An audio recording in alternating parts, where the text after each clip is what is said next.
Hey, everybody. It is Tuesday afternoon. This is Anything But Average, Achieving Success in Life. Going to do a disclaimer real quick. We've got some funky internet problems going on here in my office. So if we get frozen for a minute, I'm sure it's on my end. So just know that I'm apologizing upfront for that. I'm bringing you my good friend Levi today. Levi, I've been trying to get him here in Houston to do a presentation. We were going to do it in January, and then schedules were always crazy, and then the coronavirus came along, and so he's not made it here to Houston yet to do his presentation. So I want Levi to share a little bit of his background. Super smart guy. He's very unique, just a really cool guy, and I want him to give a little bit of background about him, what he does for a living, and then what his newest project is that he's working on. So welcome, Levi. Thank you, Tricia. Thanks for having me. Yeah, heck yeah. Tell everybody about yourself. Well, all right. I mean, man, I grew up in a small town in Texas, a couple hours south of Dallas, Stephenville, and the cowboy and dairy capital of the world, they say. And so if you're not riding bulls or milking cows, then there's really not much else to do there. So, wow. It was one of those things I thought I got to get out of here, but I came from very humble beginnings. And so, which means no money. and when you're growing up in a small town like that, you're just thinking, how do you get out of there? And I think for a lot of country boys, the military is an option usually. And so, I went into the military to get money for college. Really was the whole goal in 1999. And I thought, well, the world's at peace and nothing will probably ever happen again because everyone's cool with each other. And then, 2 years later, September 11th happened and just changed everything. But at the same time, I came back, and it's funny, I know a lot of people on here know Michael Reese, and I kind of told this story when I came to Dallas. I first moved to Dallas, and I just got done with military training and everything, and I needed a job, but I also I needed to work out. And so, this was like back in 2001 maybe, and I wanted to get back in the gym, and so I just called a random gym in my neighborhood. And I'm not even sure how I found it. Maybe Google at the time. I'm not sure what was going around. Maybe Yahoo search in 2000. And I found a Bally's Health Club that was closest to me. And so I called up and I said, I was just asking. I just wanted to find out about your memberships and see what was available. And I was just hoping to get some information over the phone. And the receptionist said, hold 1 second, please. And then the next thing I know, click. Hello, this is Michael Reese. Thanks for calling Valley Health Club. He said, when can you come in the club? I mean, that was like his first question. When can you come in the club? Yeah, that was the whole goal, just to get you in the club, right? To get you inside the club, because they know your chances of closing go from here to, way, way off the chart if you can get somebody in the club. And so, I didn't know sales at that time, but I thought, oh yeah, sure, I'll come by the club and check it out. But and that's where I met Michael Reese about 20 years ago. And yeah, it was funny. I would work out there, and he was always trying to recruit me. I guess he must have seen something in me, which he's pretty good at doing. Seeing the good in people, and he must have seen something in me that I didn't, because he was always trying to recruit me for a sales position there. And I just thought that, I don't know, that just wasn't really me or whatnot, but wasn't thinking about it until I lost a job that I had. And then I needed somewhere to go. And so I was about 20 years old, I suppose. And I went back up to the club and asked him if he was still hiring. He said, absolutely. He got me in and really, catapulted my sales training and invited me to my first Brian Tracy event. At that time, Brian Tracy would speak for free, and then he would sell you a gajillion CDs at the end of it. Yeah. And I had just received my first credit card in the mail. I didn't even apply for it. It was a Capital One card. I remember specifically a Capital One card, and it had a $300 limit on it. I thought, oh, this is cool. I didn't even apply for it, so I'm going to keep this just in case of emergency, right? Yeah. Oh yeah. And I was pretty broke then at that time as well, because I was just working a regular job, and for $8 an hour is where I was just starting out at. I mean, it was pretty low wages, so Yeah. I didn't have any money. I didn't even have money to spend on the gym membership, but Mike somehow figured out that I had money one way or another. Imagine that. Yeah, and sold me the most expensive membership. That's what he does, right?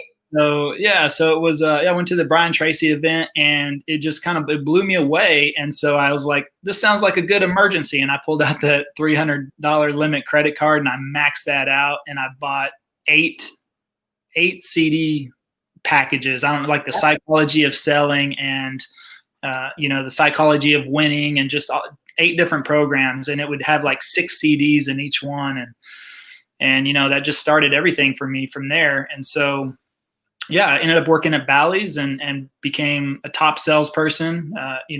Mike taught me a few things, but I was always the type of person to just take the ball and run with it. And so, a lot of self-education on my part, and just learning, but also absorbing. I've always been a sponge, and I've always looked to who's the most successful at what they're doing, wherever I'm at or whatever I'm doing at that time. And I flock to that person, and I want to know who's at the top and what are they doing? How did they get there? And then, I always just absorb like a sponge. And then I like to copy some things, but then I also like to just figure things out on my own, or go with my own, my own process. Yeah. And so, I became a top salesman at Bally's with Mike. And then he, met Jay Kinder and told me he was leaving to go into real estate and talked me into doing that as well. So I actually got my real estate license in 2004. Isn't that crazy? Yeah. And I came out, and I remember talking to Mike. I was like, well, what do I do now? And he goes, do an open house. And it's funny. I still hear him saying the same things, like 20 years later. And so you didn't really use your real estate license, right? No, I did an open house like that first weekend. I met a buyer. I sold them a house. So I technically had sold a house. I got a client, and they actually put an offer on a house that I showed them that day after the open house. And so that quick, within my first week, I basically sold a house. But then about 2 weeks after that, because I was still in the reserves, then I got the call, and that's whenever I got deployed to Iraq, and I was gone for 18 months was the total deployment. So I spent a year of that over in Iraq with the 36th Infantry Division, doing infantry patrols and quick reaction force. I was in Baghdad at the time. That was 2005. So it was still at the time when things were a little hairy there. So it was, an interesting time, but one of those things that you never want to experience. I mean, some people want to experience that. I never really wanted to, but, after it was over and I came back from that, then it was, one of the best experiences, I would say, life-changing as far as just perspective and learnings and leadership and life that you can compact in a year time frame.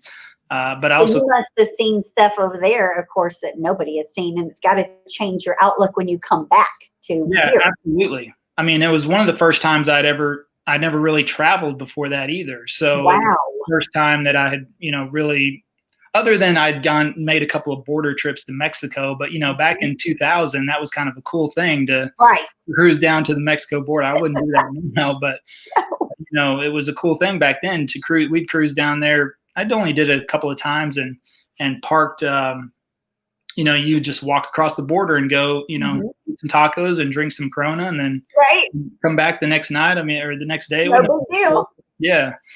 But to go over there, when you're in Baghdad and you just see a completely different way of life, and you see, a place where there's no garbage, no trash pickup, there's no animal control, there's no, it's, and lots of the places have been bombed out or, destroyed from war. And it's just, you go look out there and people are just throwing their trash in their backyard or out in the alleyway, and it's just accumulating.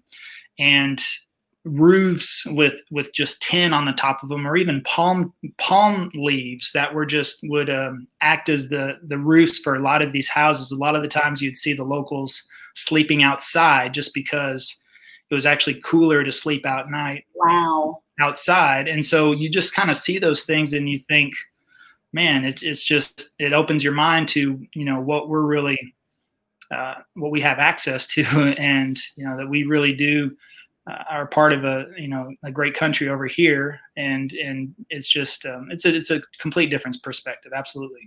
I bet so. And then when you came back, what was your plan? Did you have a plan? Not really. I mean, I was kind of planning to get back into real estate at the time, but I was only 25 at that time, and I got an offer from a pharmaceutical company shortly after I came home, and it was a 6-figure offer, and at the time I didn't have a college degree either, so my whole plan of going to the military for college really kind of you got delayed as well, and I just kind of put it off. Yeah, mainly because whenever I got into sales with Mike at Bally's, I started making pretty good money and doing well, and then I just kind of thought, well, if I'm doing this well, then what do I need a college degree for, right? Yep. Oh yeah. Yeah. So so to go work for a pharmaceutical company without a degree, I kind of thought that's kind of a that's a cool opportunity. And so I went that route, which is the job route. And, it's one of those things where I look back and I say, okay, I learned a lot from that experience. But at the same time, it was still a job. But I was, again, based on all the principles, the same sales principles that I learned before, I just implemented those. I became one of the top salespeople in the company within just over a year.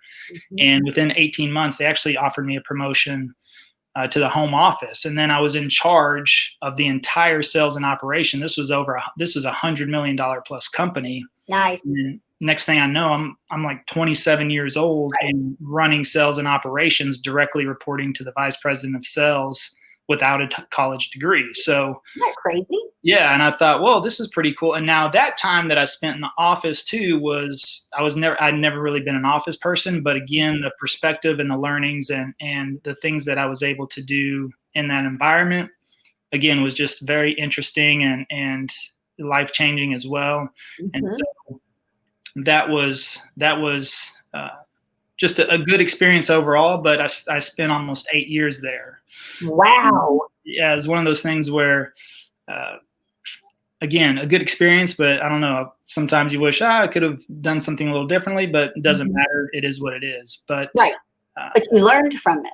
Yeah. And so all this time, it was like, where was the path headed? Like, what was the end game? Did you have one yet?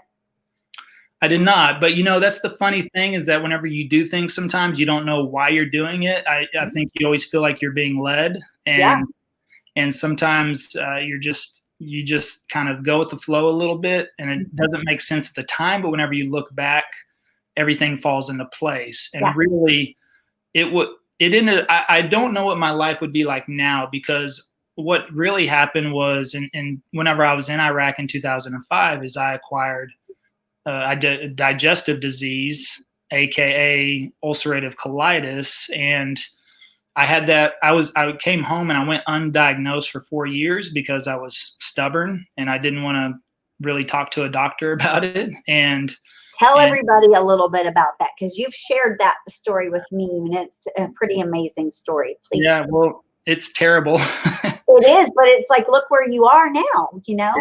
It's a terrible disease. It's a sister disease of Crohn's. And so, Crohn's affects people from the esophagus down their whole digestive tract, from the esophagus to their colon. Ulcerative colitis is concentrated just in the colon, but ultimately it's ulcers in your colon.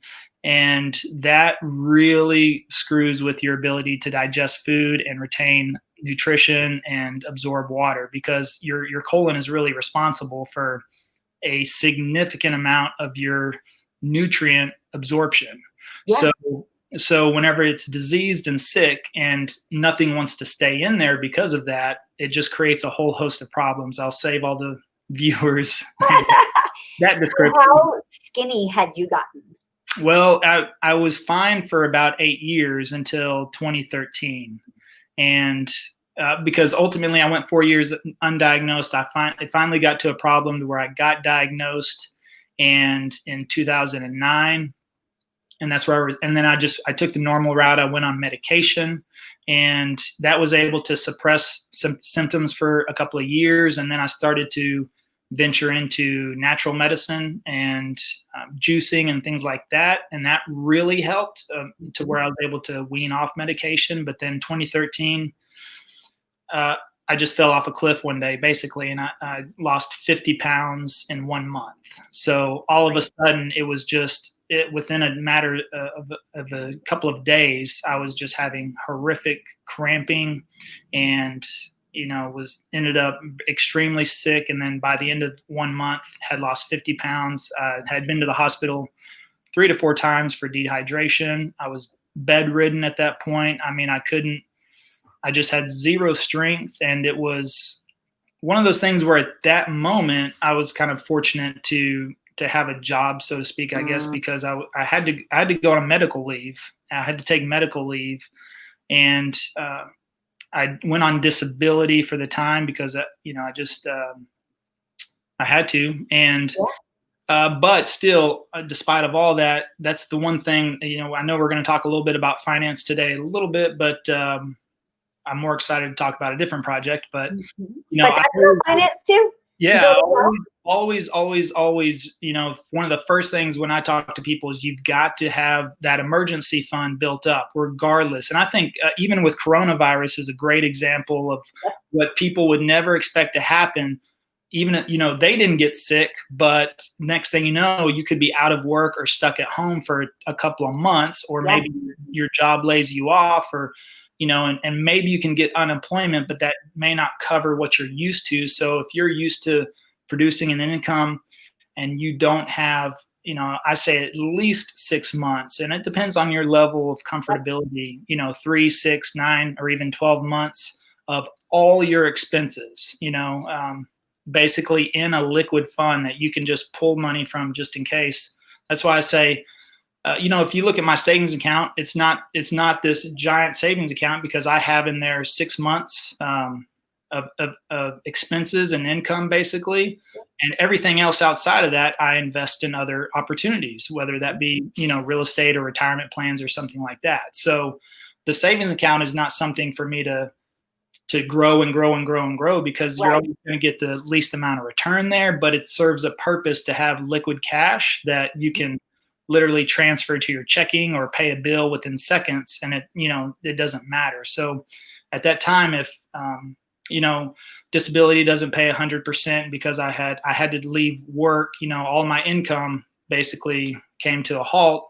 But that's the thing, is what's interesting is that what I learned is that disability wouldn't pay once I started to see some natural doctors. And that's the thing, is that when you go on disability, you've got to report weekly what you're doing and who you're seeing. And that was okay for like the first couple of weeks whenever I was going to medical doctors. But, I saw 4 different GI doctors, and they all told me the exact same thing, the exact same protocol. And I just wasn't getting better. I was getting worse and worse. And so, I was able. Wasn't your protocol pretty grim? Well, yeah, it is. It's just a focus of suppression of symptoms, basically, to try to basically make the bleeding stop, so to speak. And it's just one of those things where each one of them had the exact same progression of medication, right? So there's no thinking outside of the box. It was just kind of like, well, the medical industry or the New England, one of them actually told me, the New England Journal of Medicine tells me you need to be on this, this, and this, and if that doesn't work, they actually told me I needed to consult with a surgeon to remove my colon, my entire colon. I was only 33 years old. You're like, no. Yeah. That's not an option. And you and I got into this conversation. Remember, it was in Florida at the mastermind, and because we got into it about finding somewhere to eat. Remember? because I'm a pescatarian and you were like, hey, and then we just started talking about diets. And I was like, why do you eat that? Because most people don't eat as clean as you do. And that you basically healed yourself or have cured yourself because of foods, natural foods. I'm going to plug. Yeah, plug it. So this is I just came out with my book here, and you can actually see. Well, you can actually see how that's whenever I was 140 pounds. Wow. Compared to now, 190 pounds.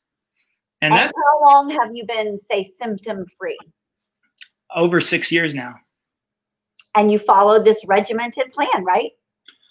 Yeah, well, what I talk about in my book here was I saw 5 different natural doctors. But again, it goes back to being led, and depending on your belief system, I felt God was just leading me in the right direction at the right time, and the first doctor led me to the right doctor. And here's what's kind of let me circle back to having the job with the pharmaceutical company. Is I had actually that just a few months before I got sick, they offered me a new position in Chicago, and my wife and I were kind of like, Chicago, not really.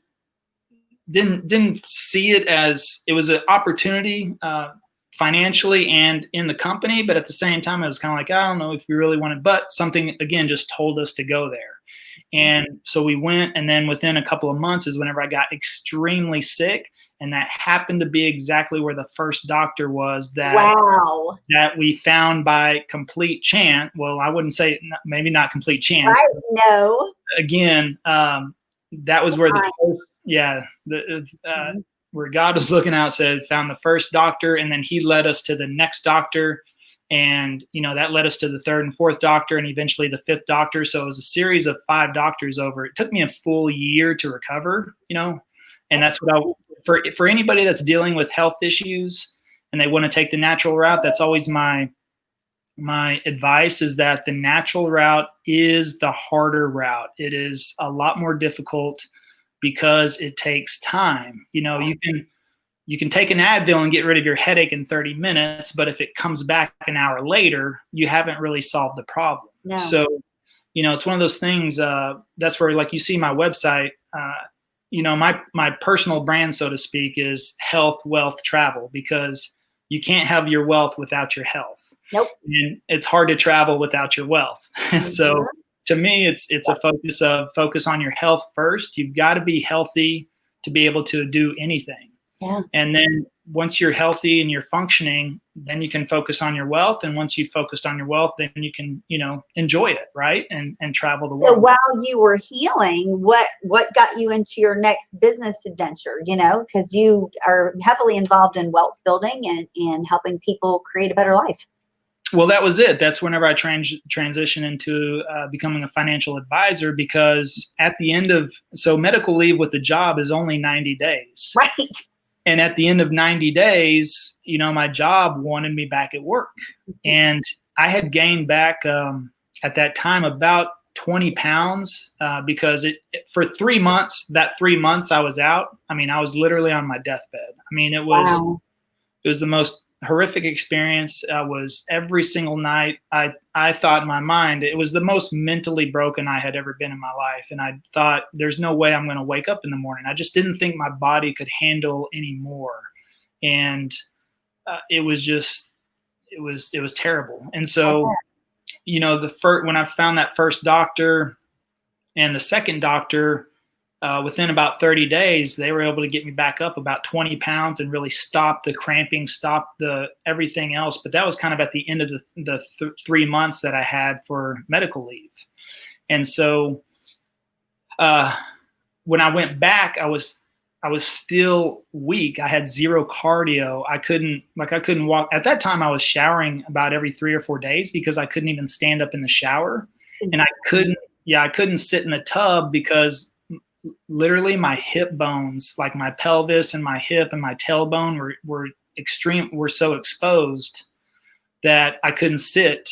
And that's what made it hard to sleep or even lay on the couch. I mean, I was just in this purgatory of pain. Yeah. And so when I got back, I'd only gained back about 20 pounds, and I was still extremely weak and tired. I was sleep deprived because I hadn't slept more than an hour or two a night at a time because I was always awake or in the bathroom or something like that. And so, yeah, my job wanted me back, and I was managing a team of 9 in Chicago at that time, and I had to be out with them, and I would get in the car with them, and I was falling asleep, which is not good as their manager, because I would be sitting there riding, and the sun would be coming in the car, and I was just like, oh, and I'd fall. I couldn't walk upstairs. I mean, it was,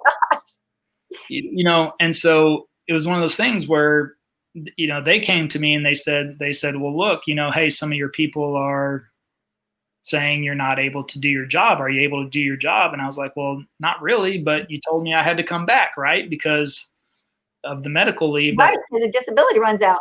Yeah, that's all it allows according to the rules, right? And so, that's where it was. We decided to mutually part ways there, and I don't blame them for anything, and they didn't blame me. It was just one of those things where they asked me to make the choice, and I just said, I'm not ready, and I can't do it physically. And they said, okay. And we didn't really know at that time exactly what the right path was either, but we just knew, hey, it'll work out. And again, this is where savings and having that emergency fund built up. And so, we weren't worried about finances or something of that nature. So it was like, okay, we just got to take the time. And that's where I went around, and I just, I didn't want to look for a job. I wasn't going to get a job again, but I was like, I needed to start something. So I just called everybody I knew. And say, what are you doing? Who do you know that's doing something? What are they doing? What's going on? And that's where, I came across at that time, somebody that was financial advising, and I had already been, basically reading up on that and researching it myself, because I was always interested in wealth building or retirement accounts or things like that. So gave me a little bit of a base. And so that's where I started to kind of learn about that. And I started talking to somebody, and that's where I just kind of made the decision, okay, this is something I can transition into, start building my business, and still heal at the same time. And that's what I needed. So that's what I got into, a little over 5 years ago. And then that allowed me to get back to Texas eventually. And so other than that, that's where that came into play. So since then, I've been on my own, and which has allowed me a lot more time to travel as well, by the way, because, when you're having, you're very limited or restricted on the amount of time you're supposed to have off as well. And you've come up with some pretty creative ways for people to get involved in real estate and wealth building and finances, not just in the stock market. Correct? Yeah, absolutely.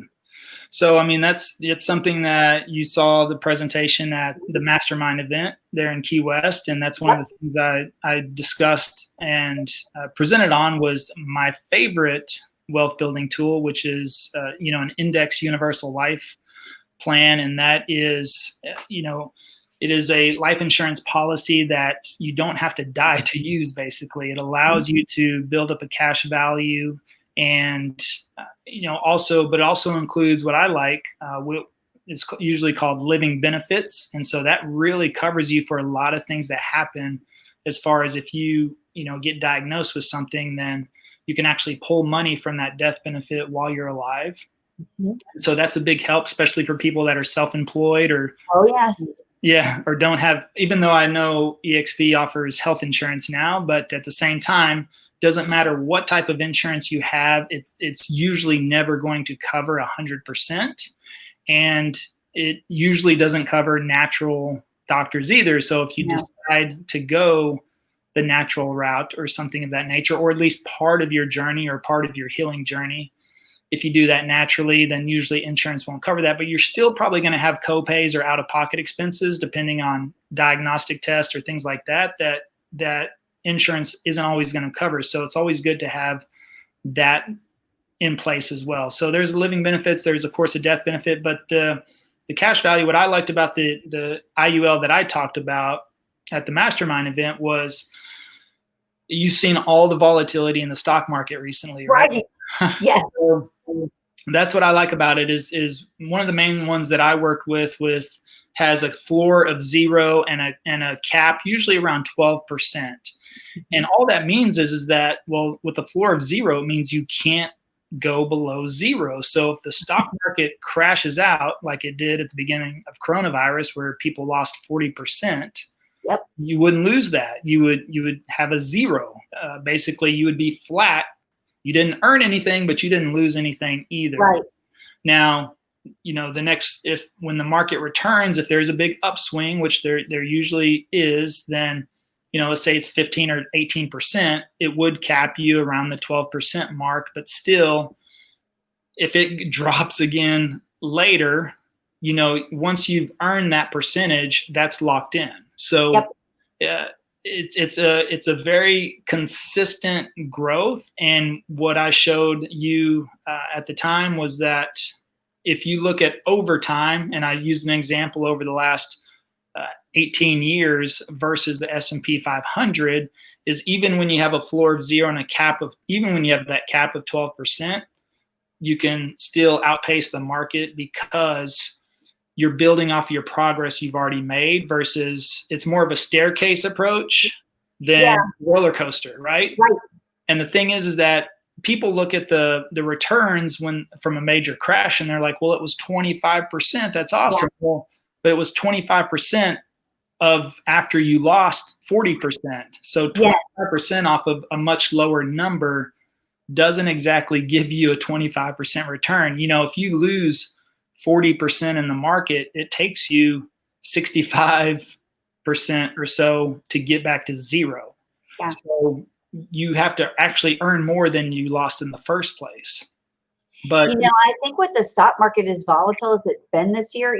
My dad loves the stock market, and when it crashed like it did with the coronavirus, he got on the phone with me and he was like, "Do you know that I just lost everything that I gained in 2019?" He said, "Everything. I lost it all." It's insane. And he's not young. He's 85 years old. So it's like, imagine that. I mean, that can be devastating to people who are especially older and they need that. What if they need that tomorrow? It's gone. Absolutely. And that was one of the things that, with your this thing that you are just preaching about, you're like, this is such a safer way to build wealth. And especially for older or younger people like us, they can build on it and really do something with it, and not lose it. Yeah, it's very, very lucrative. It's the safest option you can have out there and still get. If you like aggressive growth, it can still give you that aggressive growth, but it's just a lot more consistent. But the key thing I really love for real estate people or real estate minded people, you don't have to be an agent, but even as an investor, is that the borrowing capability. I mean, it is literally if anyone's ever heard of bank on yourself or infinite banking, that this is what it refers to. It refers to the fact that you can take money out of your policy, use it for another investment like real estate. Let's say you're going to flip a house, get a return on that house flip, and then pay yourself back into your own policy and really double up on your earnings. And that's the thing. So here's I love this saying, is that you're paying interest no matter what you do. You're either paying interest when you've borrowed money from someone else to use that investment, or you're paying. My internet just froze up, I'm sure, because there you are. Am I cutting out, or you're freezing up a little bit? You're cutting out because I'm sure it's my internet here. We've got a call. Yeah, I know. It's going to come back. Well, this is for me, this is the good news, is that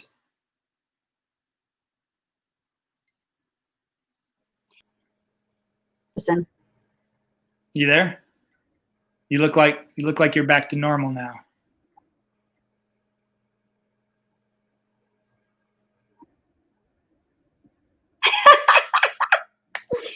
I don't know. but on the, it's probably just on my end, and so on your end, for anyone else is watching it, they will be able to see it. But I think we have something going wrong with our system here. It's insane. Okay, well then I'll keep going. It's all good. But this is why I say AI will never take over the world, because the Wi-Fi will just give out. So yeah, but the opportunity to, this is what I say, what I really like about an IUL plan is that. Yeah, I'm going to want you to keep going, because mine is cutting in and out. Okay, am I staying consistent or am I cutting in and out?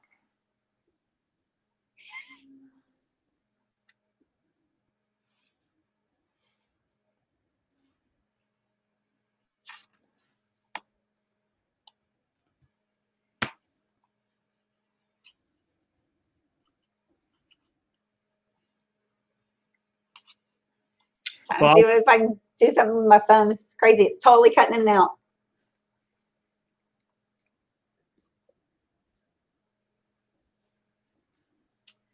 On my end, it's cutting in and out over here, but it's probably being consistent out there for everybody else. Okay. I'm hoping.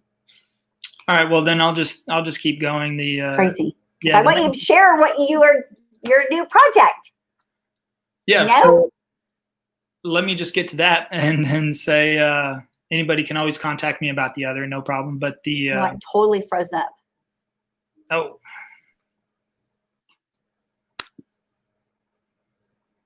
Let me see. But you said you will be on our webinar today, right?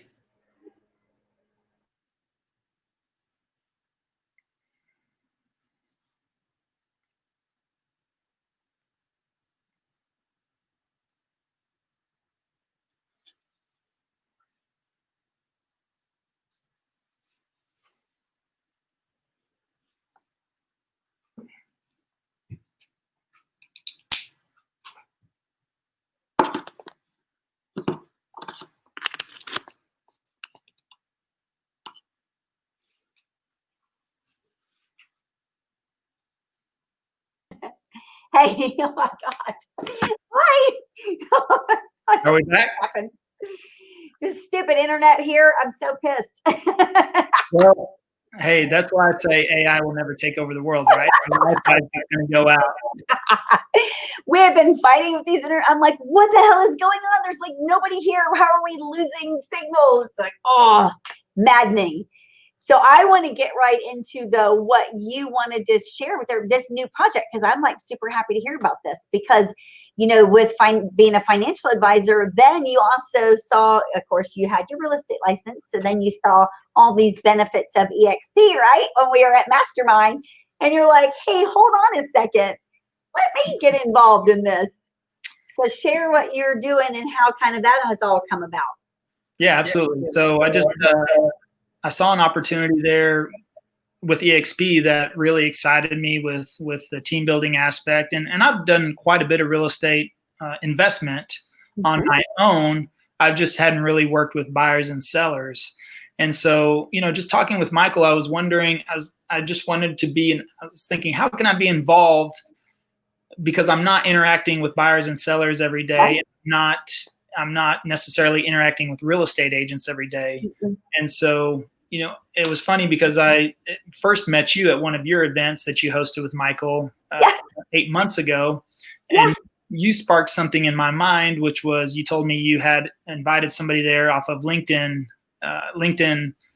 and made some connections there, and basically kind of like recruiting off of LinkedIn. So that just kind of, I always hear things and I always just let them sit in the back of my mind. And I always think there's always a time and place when that will resurface, right?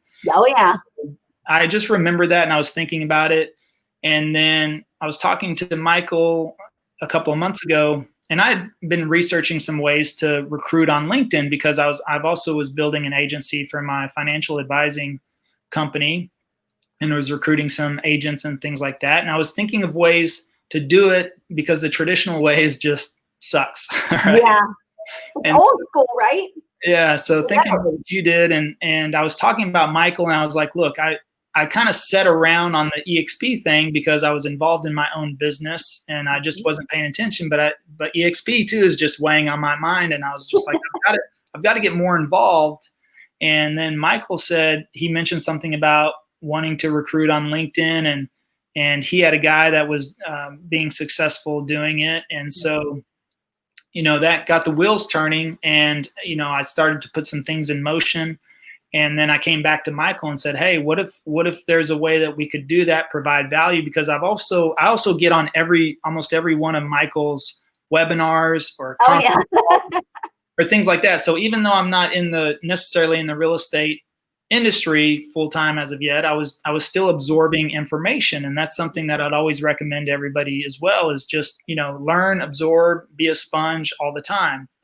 And so, seeing those things that Michael's doing, it got me to thinking and researching and doing some things. And so when Michael mentioned that he wanted to find a way that he could provide this value to other people, I thought, what if we could do that? And so I kind of threw that out to him, and he brought Woods into the picture. And then we all started kind of brainstorming on that and figured out a way that there is a way to attract through LinkedIn,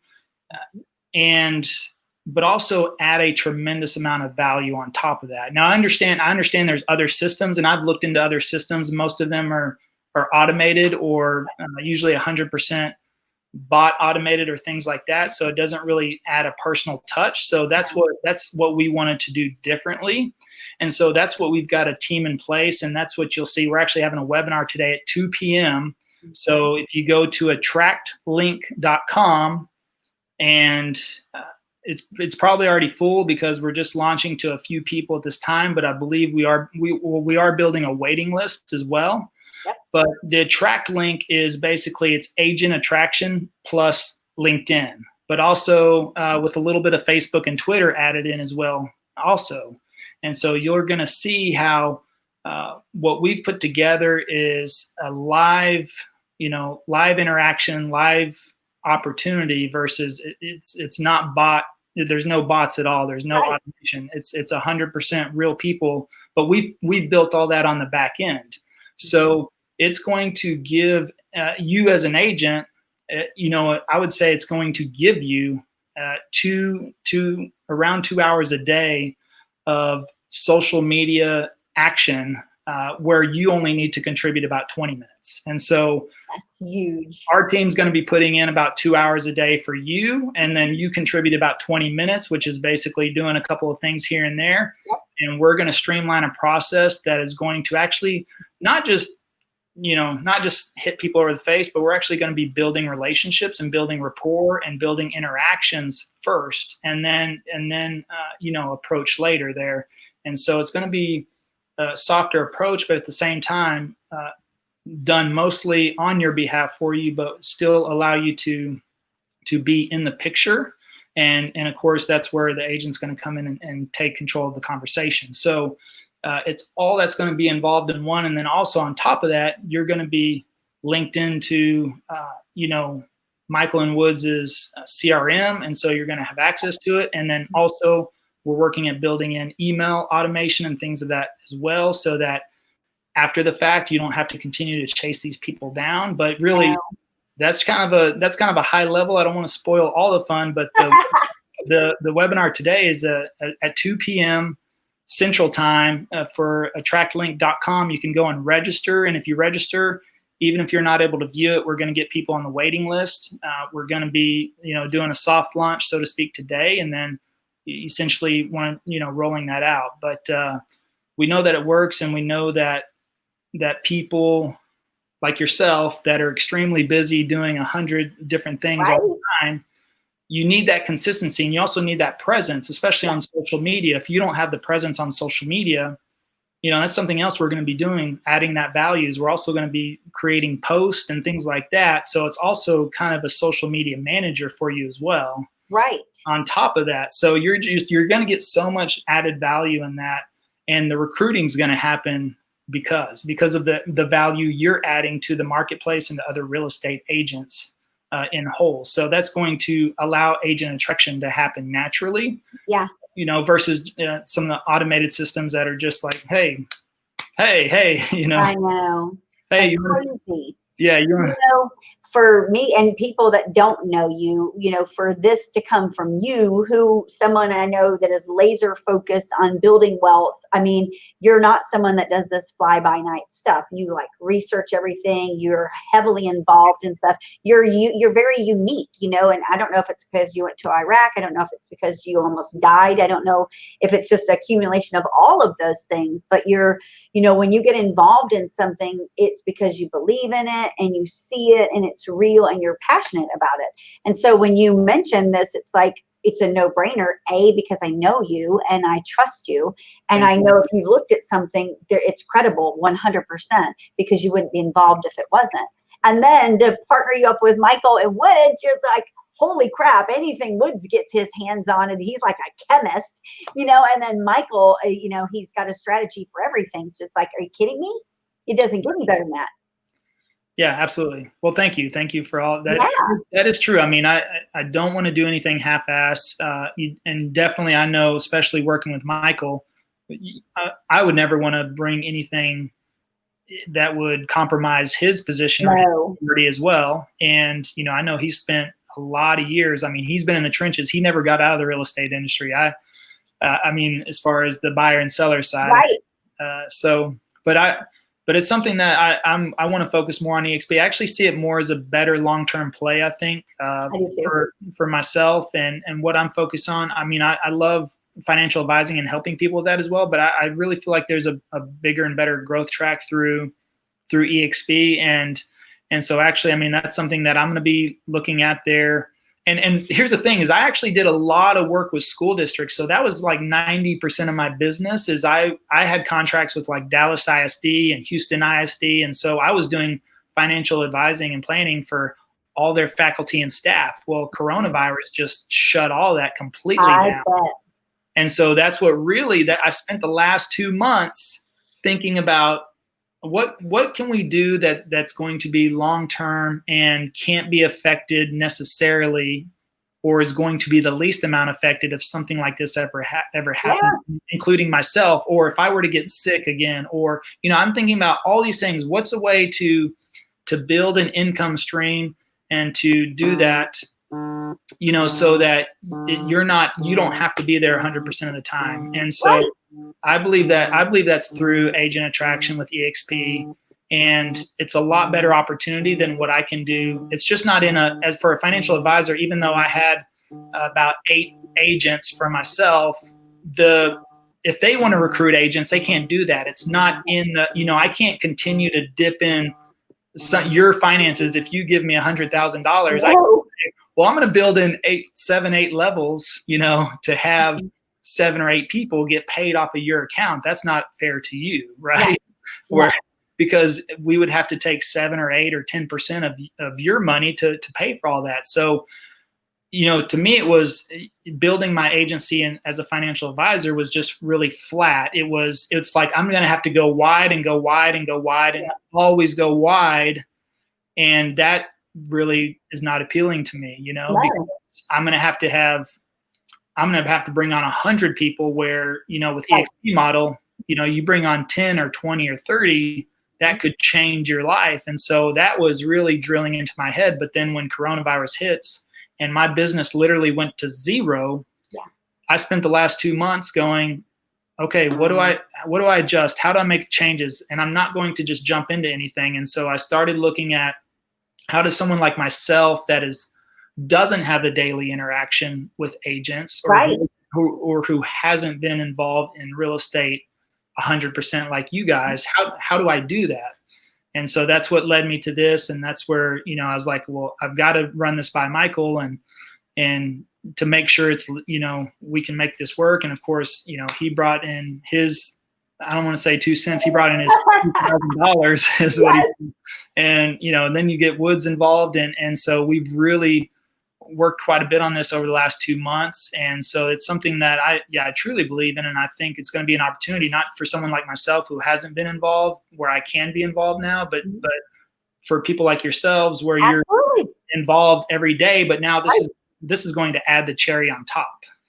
Well, it's just like you said with coronavirus. Here you are with your financial advising business. You had no control over that coronavirus. You didn't see it coming. Nobody did. Next thing, boom, now there's no school. And now we don't know when they're going to go back to school. And it's like, well, you can't base your future on what if, Yeah.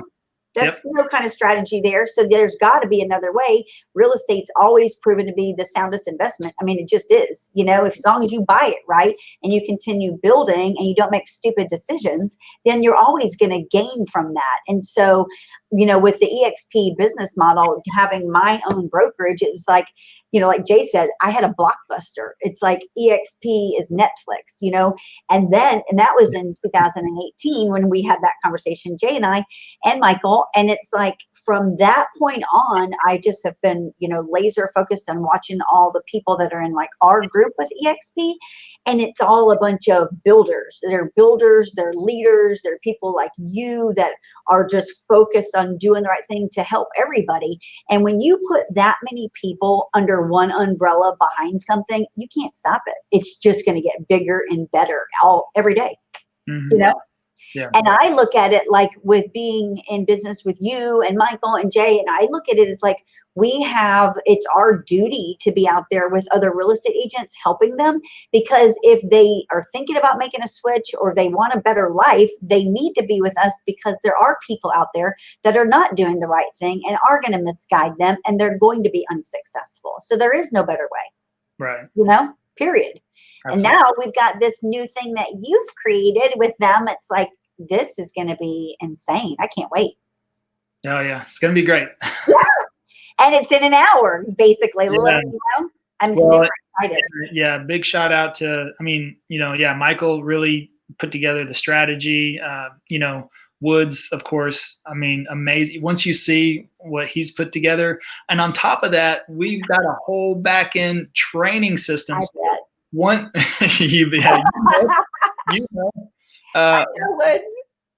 you sign on, when you work with us, and I know you will, and I'm just saying that to everybody out there that we've laid it out step by step about what do you do next? What's the next step? What's the next step? So how to maximize all that efficiently in your own back-end portal with videos and screen share. It is very simple process to follow. Once you go through that, you're going to understand the whole concept. Everything's going to make sense. There's just such a tremendous amount of value there that is just amazing. So really those two have over delivered. I'm sure. Well, I am super excited.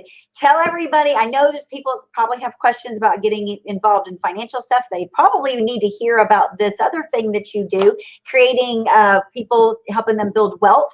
You can even buy properties, so they need to hear about that. So tell everybody how they can hear from you or get a hold of you to talk about finances. And then again, the website for the Attract link, please. Yeah. Am I able to post anything or that's it? Comments. You can put something in comments. Yeah. Let me see. So if you got a link, you can share with us there. Let me see that. Can you see that? So you see the comment section? That's live comments. Now I see it. See it? I put it in the private chat. Okay. And I'll share it too.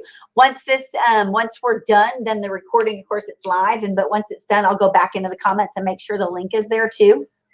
Oh, I just saw Norma. Did you see Norma's comment? No, what'd you say? She said, Levi's fine.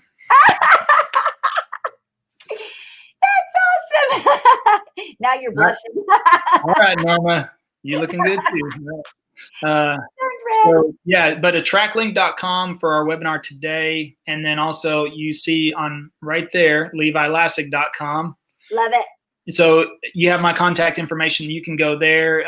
You can send me an email through there. That's an easy way. And to get in contact with me, I'll be happy to talk to you about that. And otherwise, the Attract link is really what we're going to be focusing on. So we'll see where financial advising takes me after this. But I'm really looking at, being a lot more involved in EXP and moving forward on that. I just see the greater potential there and the leverage. That to me, that is the key. That's what I talk about with retirement plans and Right.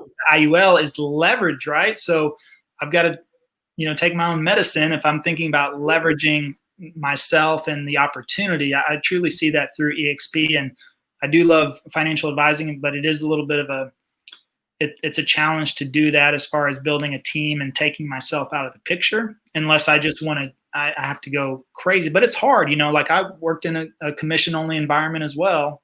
Yeah. And that's a tough environment for people. You just don't find people every day that are willing to do that, right? Especially successful too. Yeah, with no benefits and nothing like, and I've been doing that for 5 years and it's been great, but at the same time, it's hard to find people. It's not that you can't do it, and I have done it, but again, it's all wide. It's not deep. You see another opportunity. You're open-minded. Oh my gosh, that's crazy. Why would you not be? And I have my life. Why not? Right. Tell everybody the name of your book again, and where can we find your book? So it's on Amazon. It's I Heal Naturally, and you can too. So, I love that. So, and it's how I beat chronic illness without medication or surgery. And so I tried to keep it. I mean, I'm specific. Of course, my condition was ulcerative colitis, but I think a lot of what I talk about is really anybody with a chronic illness that is suffering from that. I truly believe, there is a way. The way is through natural doctors and a natural path. It's a lot more difficult. It's a lot harder to figure out, but you can do it. And there are people that have your exact same condition, whatever you're dealing with, and they've cured themselves. And so I would sponge up that information, experiment, but you need a support system in place. You need, because not everybody's going to see it the way you see it. Sure. Medical doctors, sometimes spouses, sometimes friends are not going to agree with you, but you got to do what's best for yourself. But I believe you can do that. I just received a patent as well. You'll see right there behind me. That's super cool. I love it. Yeah, I see it. That's for a different company that I worked on. So wow, I love it. Yeah. Oh, and also I'll make the announcement today too. I also have another company that is just a little pet project right now, but I'm still building on it, which is freesalesadvice.com. Oh yeah. And yeah, freesalesadvice.com. I've had that domain for several years. I just didn't really think about what I want to do with it. But now I realize last year I made probably 150 videos, and each time I interacted with a client. And that is so cool. I just made those videos and talk about what happened. I keep it generic. I don't mention names or things like that, but I talk about what happened, kind of what their concerns are, what the objections they had. Did I close it or not close it? So it's not I didn't close every sale, but I close a very high percentage of them. And so it's supposed, and I really want to build that into a community-driven website as well, because there's a forum page where people can actually go and post if they're like stuck with a client or a sales opportunity or something they can't get past. They can actually post a question on there, and then other people can reply and do that. So it has the videos that I'm making just for some content. It's got some blogs on success and mindset and sales and things like that. But ultimately, it's just kind of tips and tricks just to improve your sales. So success tips, right? Yeah. Freesalesadvice.com. Yeah, freesalesadvice.com. I love it. You guys pay attention to that. All right, thank you for being here with me today. I'll be seeing you at 2. I'm excited about that one. Yeah, and y'all register and tune in. That's I'll get the Brent Gove leadership. I will too. I miss everyone. It's like, man, we can't freaking travel anymore. So now I'm calling everyone. And I'm like, y'all better be at Brent Gove's thing. It's like we finally get to hang out together again. Yeah. I can't wait. It's coming. Yeah. So I'll see you there for sure. Yeah. Thanks for being here today, Levi. Yeah. Thanks for having me. Yeah. Bye, y'all. Bye.